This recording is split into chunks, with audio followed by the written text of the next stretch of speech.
let's make a candle. So first of all, you're going to need some type of glass jar that's going to serve as your vessel for your candle.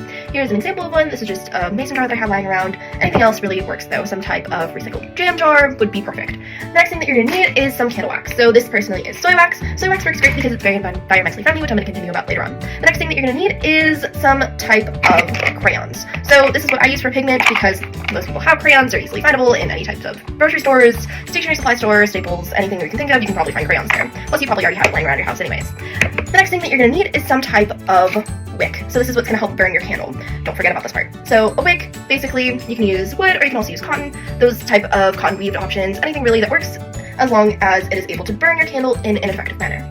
The next thing that you can also include is some type of flowers. So these are just some flowers that I had. I tried them in a dictionary a couple days ago, and I'm just going to put this in my candle so that it adds a little bit of something extra so it looks pretty. The next thing that you can also add is fragrance. So you can use vanilla extract, that's what I personally used, but you can also go more fancy with it and use essential oils, any type of fragrance that you want. I'll talk more about this later as well. So with that said, let's get started. Alright, so here's me laying out everything. You can see the crayons, measuring tape, the candle wax, and then here's the double boiler with the pan. Here I'm adding some wax in, spilling it on the floor on accident. Don't worry, I cleaned that up. And then here I'm just putting in the burner into my pot. You want to make sure that the pot has enough water so that the burner isn't all the way touching the bottom so that it doesn't burn. But here I add a little bit too much water, so it's just kind of bouncing around a little bit. Here I am mixing it just with a chopstick. You want to make sure that you don't use something that you want to keep, so I wouldn't suggest using any type of metal or anything like that.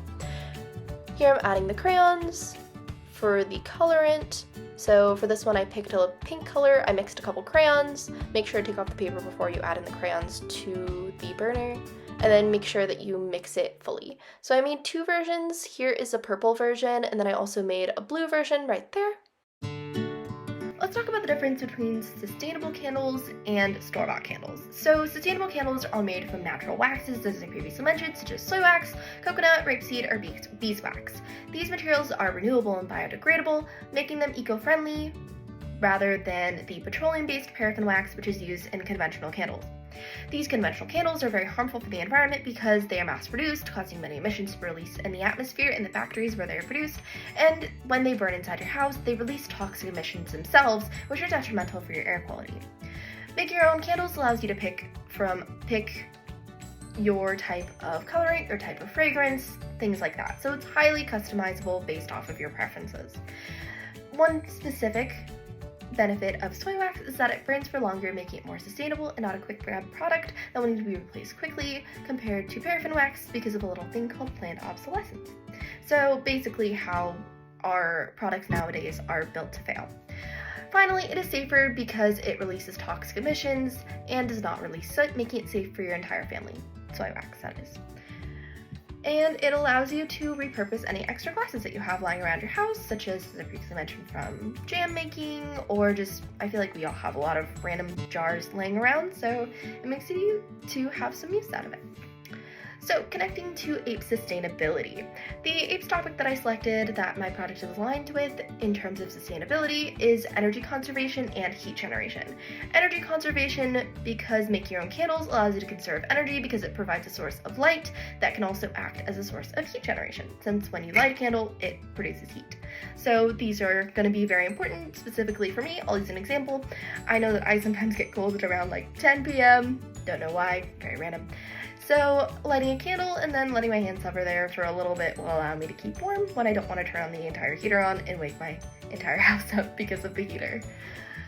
So how does this project help in relation to sustainability? This DIY project would lower the need for burning fossil fuels using natural wax and not commercially available paraffin wax, which are petroleum byproducts, which contributes to the already high levels of fossil fuels in our atmosphere. As previously mentioned, soy wax is produced by American farmers, thereby supporting the local economy. So soy wax specifically is very beneficial.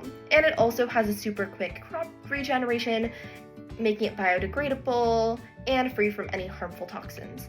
Finally, how does this project connect to the overarching theme of Act Local, Think Global? This connects because making your own candles is something simple that everyone can do.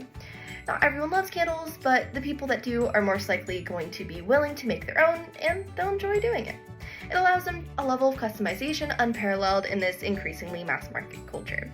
It's a fun Pinterest-esque activity that can be done with friends or alone, and it's also something that you can create that can be useful in your house.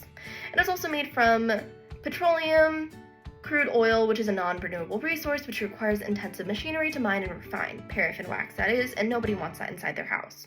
By making your own goods and using local resources, we stimulate the local economy, help local farmers, and support local businesses.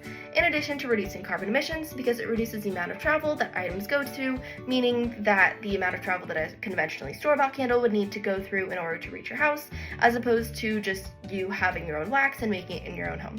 So, yeah. Thank you for joining me on my adventure in making a candle, and I hope you learned something. Have a great day.